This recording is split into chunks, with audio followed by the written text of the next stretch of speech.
Поплавок нагло дремал, демонстрируя полную солидарность с уснувшим под мягким солнцем ветерком. Рыба, чуя опасность, обходила крючок стороной, предпочитая обшаривать скудные заросли речной травы подальше от берега. Тишина вокруг была непроницаемой, словно мерно били ленивой, дрожащей, как призрачное желе, прозрачной ватой. «Наверное, на червя можно было бы что-нибудь поймать, не то что на пустой крючок», — грустно подумала смерть, неспешно и без всякого смысла подергивая удочку.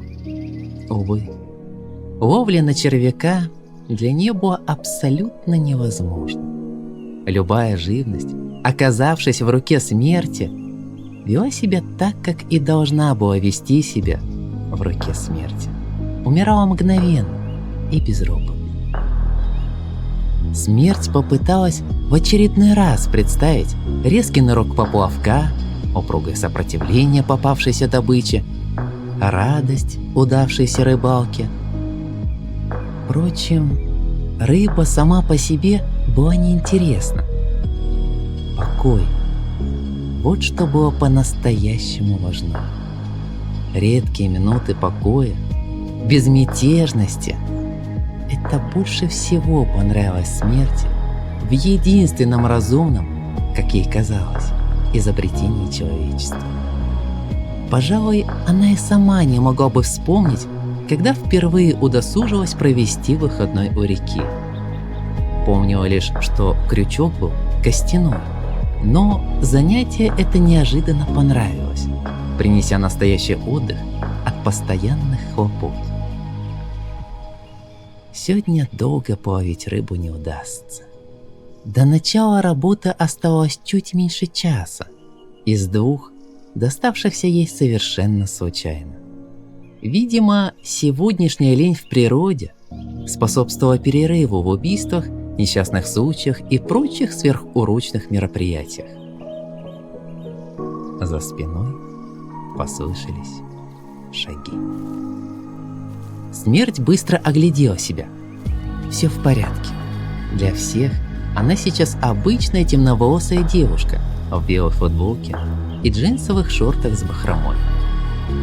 «Не помешаю?» – послышался сзади негромкий спокойный голос.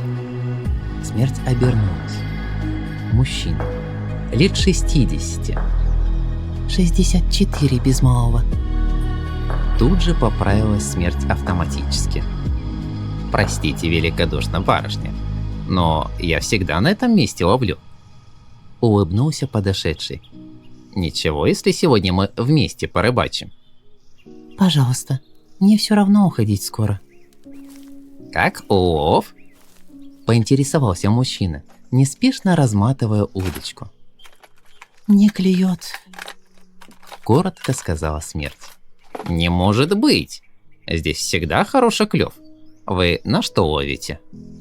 «На хлеб», – ответила смерть, вытаскивая из воды голый крючок. «Опять без толку съели», – притворно возмутилась она. «Нет, девушка, на хлеб здесь ничего не поймаете, только на червя, и никак иначе. Поверьте старому рыболову», – улыбнулся мужчина, демонстрируя банку с деликатесом, по его мнению, самым популярным в этой части реки. «Я боюсь червей», – потупилась девушка. «Вот те раз. Одной на реке не боитесь, а червяка, стало быть, испугались». Смерть сокрушенно пожала плечами. «Ну, ничего. Признаюсь без ложной скромности, я и червей боюсь меньше, чем недовольство супруги. Хотите, я вам наживлю?» «Хочу», – невольно улыбнулась смерть. «Николай Григорьевич», – представился мужчина, выбирая червячка поаппетитнее. «Заслуженный пенсионер», – добавил он. «Потому заслуженный, что пенсию свою заслужил честно. С 14 лет трудовой стаж. Так-то вот». «Настя», – почему-то назвала смерть теплое человеческое имя. «Вот, совсем другое дело. довольно сказал заслуженный пенсионер, любуясь наживкой, возмущенно извивающейся на крючке. «Забрасывайте, Настенька!» Настенька взмахнула удилищем, поплавок нырнул далеко от берега, радостно вынырнул и напряженно застыл, словно прислушиваясь к чему-то. Смерть тоже застыла в азартном ожидании. Неужели это возможно? Поплавок еще немного поторчал на поверхности, скучая, потом резко, без криков о помощи, ушел под воду. «Подсекай!» – не выдержал Николай Григорьевич. Смерть дернула удочку вверх, всем своим существом она почувствовала, как на другом конце бьется, отчаянно сопротивляясь, долгожданная добыча. Впервые человеческое слово «кайф» наполнилось для нее смыслом. Вот это охота! Не то что на работе. Пришла, взглянула, забрала жизнь и ушла. Как это говорят? Пришел, увидел, получил. Сопротивление. Вот что возбуждает по-настоящему. Николай Григорьевич суетился вокруг, скорострельно давая массу наверняка полезных, но неуслышанных советов. В воде сверкнуло серебро, и окунь граммов на 300 взлетел в воздух, вытащенный в чужую среду суровой беспощадной рукой. Выдохнула смерть, с горящими глазами рассматривая свою первую рыболовную удачу. «Молодчина! Молодец, Настенька!» По-детски радовался пенсионер. «Я же говорил, на червя, на червя!» «Николай Григорьевич, а вы не поможете мне снять его с крючка?» Спросила вдруг Настенька, пряча глаза. «Этого вы тоже боитесь?» «Да, тоже боюсь». «Странно вы рыболов, Настенька. Как же можно любить рыбалку и при этом всего бояться?» «Так я в основном атмосферу рыбалки люблю. Покой, тишину». «Понимаю. Да, атмосфера на рыбалке особая. Ни с чем не сравнимая».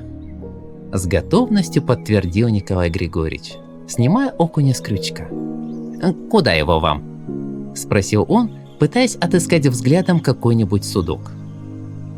«А возьмите его себе», – вдруг предложила его компаньонка, снова пряча глаза. «У меня на рыбу аллергия». «Странный вы все-таки рыболов», – задумчиво произнес Николай Григорьевич. «Может, подарите кому?»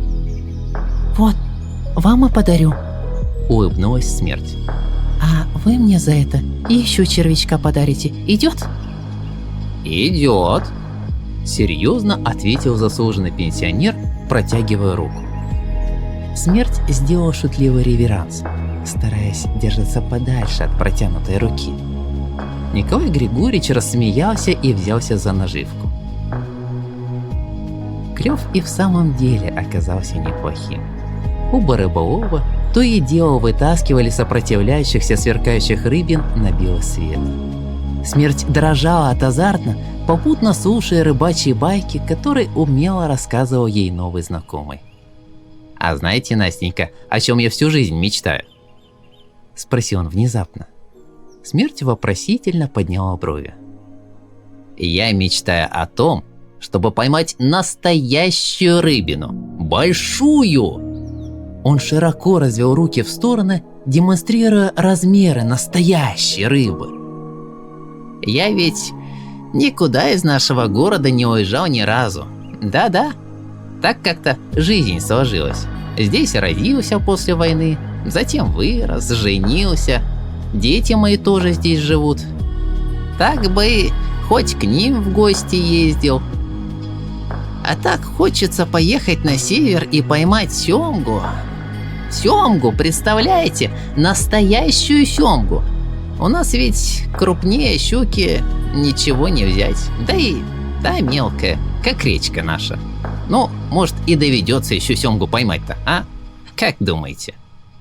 Конечно, доведется.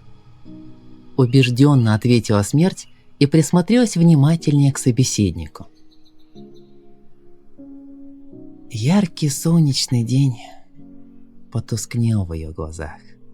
Прозрачная вода в реке потемнела. Жуткая горечь заполнила древнее существо. Похоже, не просто так она выбрала эту реку.